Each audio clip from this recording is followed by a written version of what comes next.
Rwanda, a small landlocked nation in East Africa, boasts a rich and ancient history. Known as the Land of a Thousand Hills for its stunning landscape, Rwanda's story begins long before the arrival of Europeans. The earliest inhabitants, the TWA, were hunter-gatherers who lived in harmony with nature. They were followed by the Hutu, skilled agriculturalists who settled the fertile hillsides. Later came the Tutsi, pastoralists who arrived with their cattle herds. These three groups, often misunderstood as distinct tribes, were in reality more akin to social castes, with fluidity between them based on economic activity and social mobility. Intermarriage and shared cultural practices were commonplace, blurring the lines between them. Around the 14th century, a powerful kingdom emerged under the leadership of the Tutsi Mwami, or king. The Mwami, considered divine, held absolute authority. The kingdom thrived, expanding its territory through a combination of diplomacy and conquest. Rwandan society during this period was highly structured. Cattle, a symbol of wealth and status, played a central role in the economy and social interactions. The Ubuhake system, a form of feudalism, bound Hutu farmers to Tutsi patrons in a relationship of mutual obligation and service. This system, while fostering a degree of social cohesion, would later be manipulated, sowing the seeds of division. The arrival of Europeans in the late 19th century cast a long shadow over Rwanda. Germany, eager to expand its colonial empire, laid claim to the territory. However, their rule was largely indirect, governing through existing structures and relying heavily on the Tutsi monarchy to maintain control. This approach, while seemingly pragmatic, had unforeseen consequences. Following World War I, Belgium took over Rwanda as a mandated territory under the League of Nations. The Belgians, unlike the Germans, implemented a more direct and intrusive form of administration. They introduced European-style education and healthcare. But these advancements came at a cost. Driven by a racist ideology, the Belgians amplified existing social distinctions, transforming them into rigid ethnic categories. They favored the Tutsi, whom they perceived as racially superior due to their taller stature and lighter skin. The Tutsi elite were granted privileged access to education and positions of power, further entrenching their dominance. To solidify this racial hierarchy, the Belgians introduced identity cards in 1933. These cards, a seemingly innocuous administrative tool, would have devastating consequences. Each citizen was permanently assigned to a single ethnic group, Hutu, Tutsi, or TWA, based on arbitrary criteria. This rigid categorization, etched in ink and law, poisoned intergroup relations, making social mobility nearly impossible and laying the groundwork for future atrocities. The winds of change sweeping across Africa in the mid-20th century did not bypass Rwanda. The Hutu population, long marginalized and resentful of Tutsi dominance, began to agitate for greater political and social rights. The call for equality resonated through the hills, challenging the established order.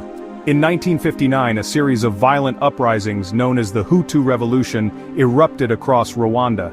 Fueled by decades of resentment and spurred on by inflammatory rhetoric from Hutu intellectuals and politicians, the revolution targeted the Tutsi elite and symbols of their power.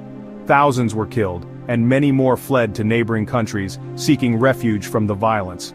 The revolution fundamentally reshaped the Rwandan political landscape.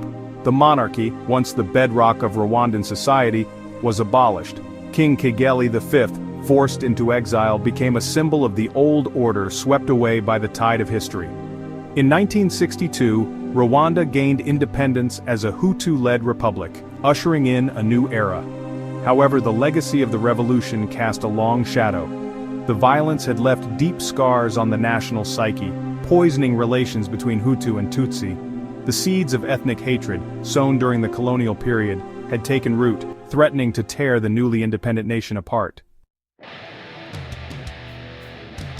Rwanda's early post-independence years were marked by a delicate balancing act. Gregoire Kayibanda, a Hutu from the south, became the country's first president. His government, while promoting Hutu advancement, also attempted to maintain a semblance of unity and stability. However, ethnic tensions, simmering beneath the surface, frequently erupted into violence. In 1973, General Juvenal Habyarimana, also a Hutu, seized power in a bloodless coup. Habyarimana, promising peace and prosperity, introduced a new constitution and a single-party state. While his regime brought a degree of stability, it also intensified discrimination against the Tutsi minority. Quotas were introduced in education and employment, limiting opportunities for Tutsis and fueling resentment. Meanwhile, in neighboring Uganda, a group of Rwandan Tutsi exiles, veterans of Yoweri Museveni's victorious rebel army, were organizing. This group, the Rwandan Patriotic Front or RPF, led by Fred Rwigema and Paul Kagame, aimed to return to their homeland and secure the rights of all Rwandans, regardless of ethnicity. They envisioned a Rwanda free from discrimination and violence.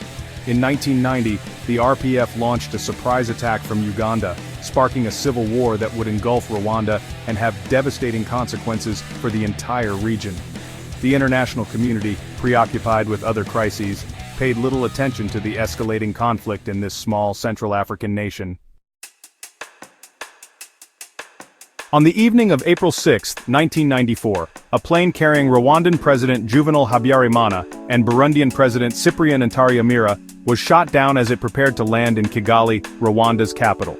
The assassination, a pivotal event in Rwandan history, ignited a pre-planned and meticulously orchestrated genocide that would shock the world.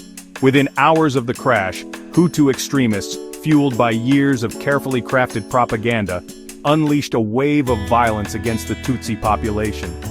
Using lists compiled in advance, they targeted Tutsi intellectuals, politicians, and community leaders, aiming to decapitate any potential resistance. Roadblocks were erected across the country, manned by militias armed with machetes, clubs, and guns. Over the next 100 days, an estimated 800,000 Tutsis and moderate Hutus were systematically slaughtered. Neighbors turned on neighbors, colleagues on colleagues, and even family members on one another. The killings were often carried out with unimaginable brutality. Machetes, a common agricultural tool, became a gruesome symbol of the genocide, used to hack victims to death. The international community, paralyzed by inaction and political maneuvering, failed to intervene in any meaningful way. The United Nations peacekeeping force present in Rwanda was woefully understaffed and ill-equipped to deal with the scale of the violence. Meanwhile, the RPF, their ranks swelled by Tutsi survivors and those determined to stop the genocide, fought their way from the north. After months of intense fighting, they captured Kigali on July 4, 1994, effectively ending the genocide and driving the genocidaires and millions of Hutu refugees into neighboring Zaire, now known as the Democratic Republic of Congo.